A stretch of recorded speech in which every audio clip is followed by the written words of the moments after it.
Hello to everyone friends. Stock market पर इन दिनों मैं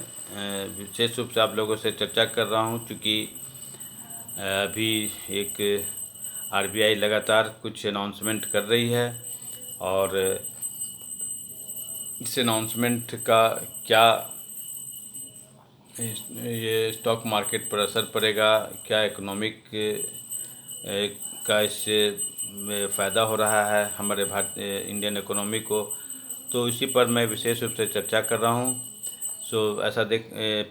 आज हम देख रहे हैं कि रिजर्व बैंक ने जो घोषणा की है, उसे लगातार बाज़ार में तेज़ी है। आज कल जो 6 मई था, उस दिन भी आप देखें कि लगातार तेज़ी के साथ ही बंद हुआ, और सेंसेक्स करीब 272 अंक की बढ़ोतरी के साथ बंद हुआ। एनालिस्ट कहते हैं कि रिजर्व बैंक ने जो घोषणा की है, उससे कुछ खास सेक्टर के शेयर जैसे कि small finance banks, housing finance bank, medical equipment manufacturers, health care banks, NBFC, hospital sector आदि के शेयर में काफ़ी तेज़ी आ सकती है। ऐसा है कुछ स्टॉक जैसे कि Equitas small finance bank, Ujjivan small finance bank, AU small finance bank आदि शेयर जो हैं, इससे इस जो नए आरबीआई अनाउंसमेंट जो हुआ है, उससे इन शेयरों में फ़ायदा हो सकता है। तो एनालिस्ट का कहना है कि चूँकि लॉन्ग टर्म रेपो रेट जो आरबीआई ने अनाउंस किया, इसके कारण इन शेयरों में तेज़ी बनी रहेगी और आगे भी तेज़ी होगी। और मेडिकल सेक्टर में जैसे कुछ शेयर हैं, Poly Medicure, Metropolis health care आदि शेयर्स जो हैं, अच्छा मैंने उसमें तेज़ी आ सकता है। और MSME, medium small micro enterprises जो है लेंडर्स, जो जिसको ये लोग ज़्यादा लोन देते हैं, उसमें डीसीबी बैंक और सिटी यूनियन बैंक में भी अच्छा तेज़ी देखा जा सकता है। और कुछ जानकार एनालिस्ट तो बताए ही हैं कि जो मैंने ऊपर चर्चा किया कि इन शेयरों में जो खास तेज़ी आएगा, क्योंकि रिजर्व बैंक के गवर्नर जो ने कहा है कि कोविड इंफ्रास्ट्रक्चर डेवलपमेंट के लिए जो 50,000 करोड़ रुपए की घोषणा की गई है, उसके तहत वैक्सीन निर्माताओं और आयातकों, और जैसे कि ऑक्सीजन सप्लायर्स और कोविड की दवाएं के जो मैन्युफैक्चरर हैं, और जो अस्पताल पैथोलॉजी लैब आदि को जो लोन उपलब्ध कराएंगे, तो उससे इस कारण, और यह सुविधा 31 मार्च 2022 तक रहेगी। और साथ ही साथ लोन रेपो रेट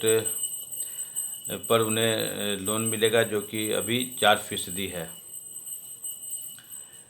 और जो मैंने बताया कि हेल्थ सेक्टर इस कारण काफ़ी मजबूत रहेंगे, क्योंकि यह 3 सालों के लिए या जो 50,000 का लोन, जो टर्म लोन दिया जाएगा, उस होगा लोन बांटने में तेज़ी कैसे हो, इसके लिए ऐसे लोन को प्राइवेट सेक्टर लोन माना जाएगा, और बैंक को अलग से एक कोविड लोन बुक बनाना पड़ेगा। और जो मैंने बताया कि स्मॉल फाइनेंस बैंक को इससे काफ़ी लाभ मिलेगा, जो कि यह special long term repo operation SLTRO चलाने का फैसला रिजर्व बैंक ने किया है। और इसमें जो 10,000 करोड़ का स्पेशल फंड बनाया गया है, और इस योजना के तहत स्मॉल फाइनेंस बैंक जो हैं, उनको रेपो रेट पर लॉन्ग टर्म लोन मिलेगा, जिससे उसकी लिक्विडिटी बढ़ेगी। साथ ही इस फंड के जरिए वे किसी भी बोरोवर को 10 लाख तक का लोन दे सकते हैं, उससे अधिक का लोन नहीं देना है। इससे न सिर्फ स्मॉल फाइनेंस बैंक को फ़ायदा होगा बल्कि एमएसएमई सेक्टर के और नॉन ऑर्गेनाइज सेक्टर जो हैं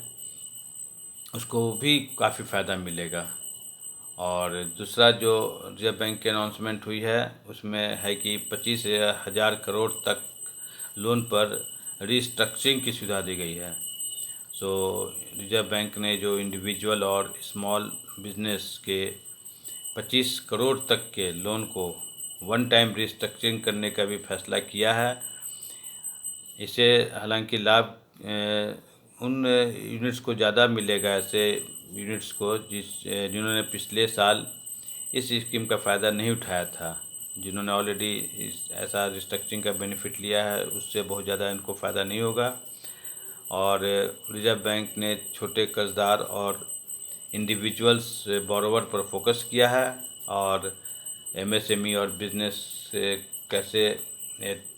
मैंने जो सुचारू रूप से चल सके उसके लिए उन्होंने इस विशेष रूप से उस पर ध्यान दिया है। तो ये मैंने रिजर्व बैंक का जो कुछ अनाउंसमेंट जो किए और किन किन शेयरों को ये जो रिजर्व बैंक ने रेपो रेट पर जो लोन आदि का जो अनाउंसमेंट किया और एक लोन कोविड लोन बुक बना के जो अनाउंसमेंट किया है, तो इससे किस कम में और कोविड इंफ्रा के लिए जो 50,000 करोड़ की घोषणा की उससे किन किन शेयरों को फ़ायदा होगा, इस पर मैंने जो विशेष चर्चा की, मैं आशा करता हूँ यह आप लोग के लिए निश्चित रूप से इन्फॉर्मेटिव रहा होगा और यूजफुल भी रहा होगा इन्वेस्टमेंट करने के पहले। हालांकि मैंने जिस कंपनी की चर्चा की आप लोग उसका डिटेल्ड कंपनी का भी अपने एनालिसिस भी करें। इन्हीं सब के साथ मैं आज की वार्ता ख़त्म करता हूँ। आप सबों को मेरा धन्यवाद।